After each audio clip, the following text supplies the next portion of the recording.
Il existe des bateaux fantômes à travers le monde, des bateaux qui parfois dérivent durant des dizaines d'années. L'année dernière, j'étais justement tombé sur un article de journal qui parlait de l'un d'entre eux, un bateau qui fonçait sur les côtes alors qu'il n'y avait personne à l'intérieur. Je vous avais donc fait une vidéo sur ce sujet qui était le premier épisode. Aujourd'hui, vous êtes dans le second sur les bateaux fantômes, quasiment un an après le premier. Embarquons maintenant tous ensemble à présent pour le monde étrange des bateaux, des vaisseaux fantômes qui réapparaissent soudainement, et parfois dans des conditions très étranges comme vous allez pouvoir le voir. Le vaisseau fantôme avec des lumières allumées. Nous sommes en novembre 2016 au Vietnam. Les autorités arrivent dans le port de Pion Tay en remorquant un étrange et très grand bateau de 40 mètres de long. En fait, ça arrive très souvent qu'on retrouve des bateaux comme ça qui flottent au milieu de l'eau et qui sont perdus, des bateaux fantômes. Par exemple, les Japonais, en l'espace de 3 ans, ils ont trouvé 11 bateaux comme ça. Sauf qu'ici, on est sur un cas particulier. Ce navire a été retrouvé totalement abandonné en pleine mer. Et ce, avec toutes les lumières allumées dessus. Plus étrange encore, après enquête, on a identifié le bateau grâce à son numéro et son nom. Le problème, c'est que dans la base de données des navires, absolument rien. Impossible de savoir d'où il venait et à qui il appartenait. Les enquêteurs commencent alors à étudier le bateau de plus près, mais toujours rien. Aucune trace de sang ou d'une quelconque bataille qui a pu se produire à l'intérieur. Aucune trace de l'équipage non plus. Pas d'informations sur le bateau, mais par contre, toutes les lumières sont allumées. Aujourd'hui encore, on sait toujours pas ce qui s'est passé avec ce bateau. Pourquoi toutes les lumières étaient allumées alors qu'il était abandonné depuis hyper longtemps? Pourquoi il n'y avait plus personne à bord? Pourquoi on n'a retrouvé personne? On n'a jamais su trouver une réponse à ça. La momie des mers. Ce bateau fantôme, les amis, il fait vraiment bader, accrochez-vous bien. On est dans la même année que le bateau qu'on a vu précédemment, mais cette fois-ci en février, dans des conditions tout aussi étranges. On a retrouvé un bateau se nommant le Sayot, disparu depuis 7 ans. Il était là, à flotter au large des Philippines. Alors il s'est produit quoi? Faut savoir déjà que ce bateau appartenait à un mec, un aventurier des mers, qui est allemand. J'ai d'ailleurs retrouvé la vidéo de la découverte du bateau 7 ans après. Le truc est resté 7 ans dans la mer. On va regarder la vidéo ensemble. Vous allez rapidement comprendre le titre « Une momie des mers ». Donc là, on peut voir le bateau, il vient d'être retrouvé justement par les chercheurs, ceux qui étaient là à essayer de retrouver cette personne. Ils l'ont sans doute trouvé par hasard, ils ont été appelés après.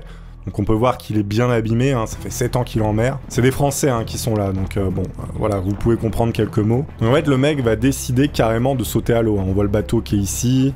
Là, ils sont tout l'équipage, en fait, pour secourir, en espérant qu'il y ait quelqu'un à bord encore. Le mec finit par sauter à l'eau, comme vous pouvez le voir là. Il s'approche du bateau petit à petit pour aller vérifier, mais bon, au bout de 7 ans, on n'espère plus rien, je pense. Tente d'escalader le bateau, il finit par réussir. Donc là, il s'approche, il n'est pas encore entré dans le bateau. Il fait signe à ses coéquipiers que tout va bien. Il s'approche, bon, le bateau est dans un état plutôt bon pour avoir passé autant de temps en mer, c'est assez étonnant. Donc là, lui, il voit rien pour l'instant. Il y a juste l'entrée, il n'est pas entré dedans, il n'est pas allé voir à l'intérieur, donc il va dire à sa radio « Ok, tout va bien, il n'y a personne ». Sauf qu'il n'a pas tout vu. Personne à bord? Nobody on board? Là, il jette un œil, mais en fait, il a pas bien regardé, parce qu'au fond, il y a autre chose. Donc il parle à sa radio, il prévient personne à bord. Bon, sauf que si j'avance un petit peu, regardez. Il descend dans le bateau, vous avez entendu? Donc là, il va commencer justement à descendre l'espèce de petit escalier, il tâte voir si c'est pas pourri, et regardez la réaction. Ok, je descends dans le bateau, a priori personne à bord.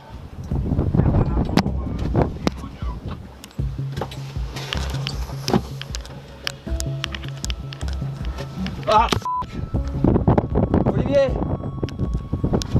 Olivier, tu me reçois? Donc là, il est tombé sur quelque chose d'absolument abominable. Je vais pas pouvoir vous montrer la photo ici, évidemment. En fait, il s'avère que la personne qui normalement naviguait sur ce bateau, eh bien, elle est restée momifiée sur la table du commandant, quoi. Elle est restée comme ça, assise avec la radio encore à l'oreille, et elle est momifié en fait par le sel, et donc lui il est tombé là-dessus. Vous imaginez le choc. Je crois qu'en plus il connaissait cette personne, donc bon, c'est toujours un peu compliqué. Je peux vous montrer, ça ressemble à peu près à ça, mais voilà, j'aurais caché la personne qui est momifiée. Donc vous imaginez bien que ça peut faire bizarre de tomber là-dessus. Je trouvais que cette histoire de momie des mers faisait particulièrement froid dans le dos. Ils ont paumé un bateau de 60 mètres. On est au large du Finistère. Un remorqueur nommé Abeille Bourbon est appelé en urgence. Remorqueur Abeille Bourbon, ici porteur-conteneur 6058 à 6 miles nautiques au nord de vous. Nous Nous avons repéré un morceau de bateau qui semble être à la dérive. Après son arrivée sur les lieux, le remorqueur identifie le morceau de bateau, qui est un bout de bateau de 60 mètres de long. Je le rappelle, c'est important pour la suite. Il vérifie également à l'intérieur, mais rien, il est totalement vide. Le plus étrange avec ça, c'est que personne n'avait signalé la perte d'un bateau de 60 mètres, du moins un morceau de bateau. Mais en fait, l'explication est assez simple. Le morceau de bateau était remorqué des Pays-Bas jusqu'en Afrique de l'Ouest. Le morceau long de 60 mètres se serait cassé et personne ne s'en serait rendu compte. L'équipage du remorqueur en question fut interrogé, et visiblement, personne ne se serait rendu compte qu'ils ont perdu un bout de 60 mètres. Je veux bien que tu perdes tes clés, je veux bien que tu perdes ton téléphone. Un bateau de 60 mètres, les gars. En fait, visiblement, ils étaient un petit peu de mauvaise foi. Pourquoi? En fait, les mecs auraient bien vu le morceau de 60 mètres se briser, se décrocher du remorqueur, mais espéraient qu'il allait couler tout seul parce que sinon ça aurait coûté trop cher à venir le chercher. Ah, et les frais de remorquage, ça coûte une fortune, donc eux, ils avaient pas la capacité de tirer un truc comme ça, ou je sais même pas comment ils auraient fait. Donc les mecs ont laissé un morceau de bateau de 60 mètres en espérant qu'il coule, hein, voilà, au calme. Un fantôme de 177 mètres. On est dans la mer d'Andaman. Les pêcheurs sont là, en train de faire leur travail. Ils aperçoivent au loin un paquebot de 177 mètres de long qui semble abandonné, avec un drapeau indonésien flottant au vent. Déjà, c'est très étrange, parce que ce bateau avait été vu il y a 9 ans. On l'avait pas revu depuis. La grande question, c'est qu'est-ce qu'il fout là? La police arrive pour inspecter l'intérieur. Ni équipage, ni marchandises, il est totalement vide. Je vais vous montrer le tweet que la police indonésienne a fait sur le sujet. Enfin, plutôt, c'est un post Facebook. Ça existe encore, Facebook? Bon, ça, c'est pas un bug d'ordinateur, hein, c'est l'indonésien, voilà. J'avais jamais vu ça de ma vie, c'est incroyable comme écriture. Donc là, ils montrent les photos du bateau. Donc eux, ils arrivent, ils voient ça. Ils disent, mais il sort d'où ce truc-là? Non, parce qu'à un moment donné, tu perds pas un bateau de 177 mètres comme ça. En plus, personne à bord, aucune trace de vie. Donc là, on peut voir, hein, il a bien son nom, il n'y a pas de problème. Le bateau est complètement ruiné, hein. Vous pouvez voir l'état, il est complètement rouillé, prêt à sombrer, hein. Il y a une énorme fissure apparemment, donc c'est impossible à le déplacer quasiment. Regardez la taille par rapport au monsieur.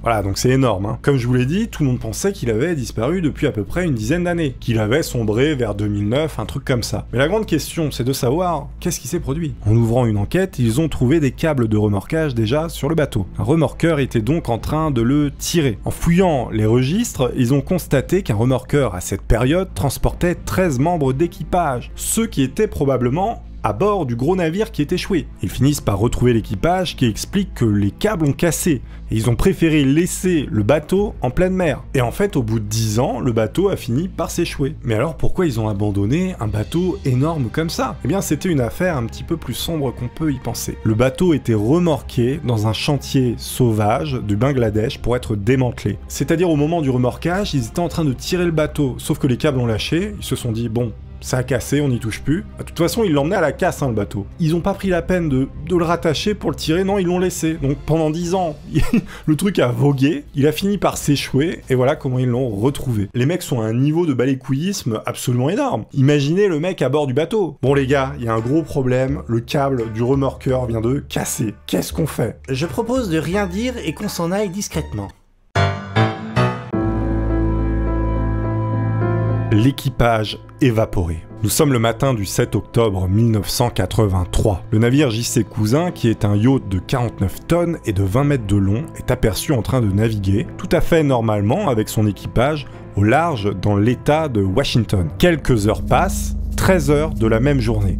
Le navire pivote sur lui-même avec les voiles gonflées, fonçant droit sur la côte. Donc là déjà vous vous dites, il y a un problème. Évidemment, il heurte brutalement la côte et s'échoue dessus. Les gens qui ont vu ça accourent immédiatement pour aider l'équipage. Sauf que c'est à ce moment précis que les choses deviennent très étranges. Je vais vous citer l'article. Une fois monté à bord, une situation incompréhensible. Le navire avait été manifestement abandonné avec précipitation. Il restait un repas intact servi sur la table et, dans la cuisine, des pommes de terre cuisant dans une casserole, sur une cuisinière encore chaude. Dans le poste d'équipage, tous les effets des marins étaient proprement accrochés. Il n'y avait pas la moindre trace de lutte ou de désordre.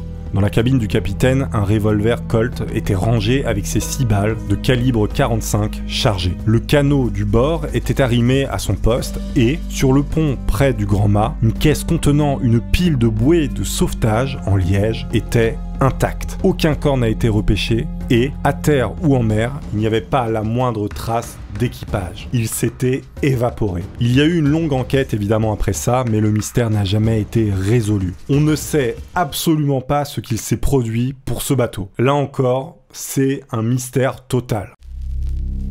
Encore un équipage évaporé. On est cette fois-ci le 31 janvier 1921, on fait un petit bond dans le passé. Un navire nommé le Diamond est repéré, échoué en Caroline du Nord. Impossible au navire de sauvetage de s'en approcher à cause du mauvais temps. A noter que 3 jours avant, on avait vu ce bateau en train de naviguer sans problème. C'est très important. Évidemment, il est inspecté quelques jours plus tard, quand la tempête s'est calmée, soit le 4 février. C'est là que ça devient très étrange encore une fois. À l'intérieur, absolument rien n'avait bougé. La nourriture était même en préparation pour la journée du lendemain. Attendez, parce que c'est très étrange. Il est repéré le 31 janvier, on va l'inspecter le 4 février, ce qui veut dire qu'à l'intérieur, il y a des personnes qui ont préparé de la nourriture le 3 février. Donc, même échoué, il y avait des gens dessus, mais on les a pas vus. Mais alors, ils sont devenus quoi ces personnes? Eh bien, on ne retrouvera jamais l'équipage. L'enquête est même fermée à la fin de l'année 1922. Sans aucune conclusion officielle sur l'incident, le mystère reste totalement entier. Si vous en avez envie, je vous invite à aller voir l'épisode 1 sur les bateaux fantômes. Je le mets ici également en description et dans le commentaire épinglé. Il y aura probablement un épisode 3, c'est pas facile de les trouver, mais en tout cas, moi j'adore ça. On se dit à la prochaine, pensez à vous abonner si c'est pas déjà fait. Je vous embrasse, à très bientôt, au revoir.